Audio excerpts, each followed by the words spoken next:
سورہ رعد قرآن مجید کی 13ویں صورت ہے، یہ مدنی صورت ہے۔ رعد کا مطلب ہے بجلی کی گرج۔ اس صورت میں اللہ کی قدرت، توحید، آخرت اور قرآن کے حق ہونے کا ذکر کیا گیا ہے۔ بجلی اور بادل جیسی قدرتی نشانیوں کو اللہ کی عظمت اور کائنات میں اس کی حکمرانی کی علامت کے طور پر پیش کیا گیا ہے۔ اہم موضوعات: پہلا، اللہ کی قدرت اور کائنات میں اس کی نشانیاں۔ اس صورت میں زمین و آسمان، بادل، بجلی، بارش، پہاڑ، دریاؤں اور پھولوں جیسی قدرتی چیزوں کو اللہ کی وحدانیت اور قدرت کی نشانیاں قرار دیا گیا ہے۔ یہ نشاندہی کرتی ہے کہ اللہ ہی کائنات کا مالک اور سب کچھ پیدا کرنے والا ہے۔ دوسرا، توحید، اللہ کے سوا کوئی معبود نہیں۔ سورت میں واضح کیا گیا ہے کہ اللہ کے بغیر کسی اور کو پکارنا بے فائدہ ہے، کیونکہ اللہ ہی سب کچھ سننے اور مدد کرنے والا ہے۔ تیسرا، قرآن کی حقانیت، کفار قرآن پر شک کرتے تھے۔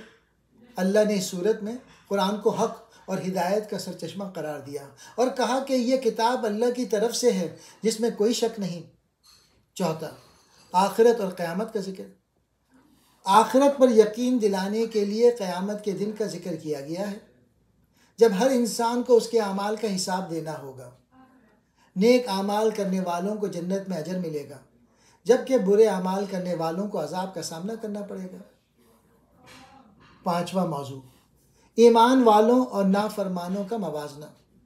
سورت میں ایمان والوں کی صفات بیان کی گئی ہے، جیسے صبر کرنا، نماز قائم کرنا، اللہ کے ساتھ کیے گئے وعدوں کو پورا کرنا اور اللہ کے راستوں میں خرچ کرنا۔ اس کے برعکس نافرمانوں کا ذکر بھی کیا گیا ہے، جو آخرت کو جھٹلاتے ہیں اور برے اعمال کرتے ہیں۔ چھٹا موضوع، دعا اور اللہ کی رضا۔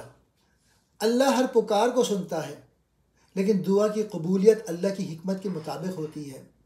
ایمان والوں کو اللہ پر بھروسہ اور دعا میں ثابت قدمی کا درس دیا گیا ہے۔ اہم آیات: رات، بجلی کی گرج اللہ کی حمد کے ساتھ اس کی تسبیح بیان کرتی ہے، اور فرشتے بھی اس کے خوف سے تسبیح کرتے ہیں۔ اللہ ہر دل کے حال سے واقف ہے۔ کیا وہ شخص جو جانتا ہے کہ جو کچھ آپ کے رب کی طرف سے نازل ہوا ہے وہی حق ہے، اس شخص کی طرف ہو سکتا ہے جو اندھا ہو، اس شخص کی طرح ہو سکتا ہے جو اندھا ہو۔ اللہ دلوں کا سکون اپنے ذکر میں رکھتا ہے۔ یاد رکھو، اللہ کے ذکر سے ہی دلوں کو سکون ملتا ہے۔ اللہ بذکر اللہ تطمئن القلوب۔ اہم پیغامات: اللہ کی نشانیوں پر غور و فکر۔ زمین و آسمان، بجلی کی گرج، بارش اور کائنات میں موجود دیگر چیزیں اللہ کی وحدانیت اور قدرت کا ثبوت ہیں۔ انسان کو چاہیے کہ ان نشانیوں پر غور کرے اور اللہ کی طرف رجوع کرے۔ صبر اور ثابت قدمی۔ ایمان والوں کو صبر، نماز کی پابندی اور اللہ کے ساتھ کیے گئے وعدوں کو پورا کرنے کا حکم دیا گیا ہے۔ مشکلات میں صبر اور اللہ پر بھروسہ کامیابی کا راستہ ہے۔ اللہ کا ذکر دلوں کو سکون دیتا ہے۔ دنیا کی مشکلات اور پریشانیوں میں دل کا سکون صرف اللہ کے ذکر سے حاصل ہوتا ہے۔ آخرت کی تیاری۔ اس صورت میں قیامت کے دن کی اہمیت اور حساب کتاب کی یاد دہانی کرائی گئی ہے۔ نیک اعمال آخرت میں کامیابی کا ذریعہ ہیں۔ دعا اور اللہ پر بھروسہ۔ اللہ ہر دعا سنتا ہے اور وہی بہتر جانتا ہے کہ کب اور کیسے دعا قبول کرنی ہے۔ دعا کے ذریعے اللہ سے تعلق مضبوط کریں۔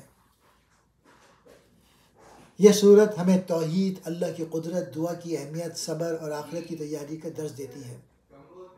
یہ ہمیں سکھاتی ہے کہ اللہ کی عبادت، ذکر اور دعا ہی دلوں کو سکون ہے اور آخرت میں کامیابی کا راستہ بھی۔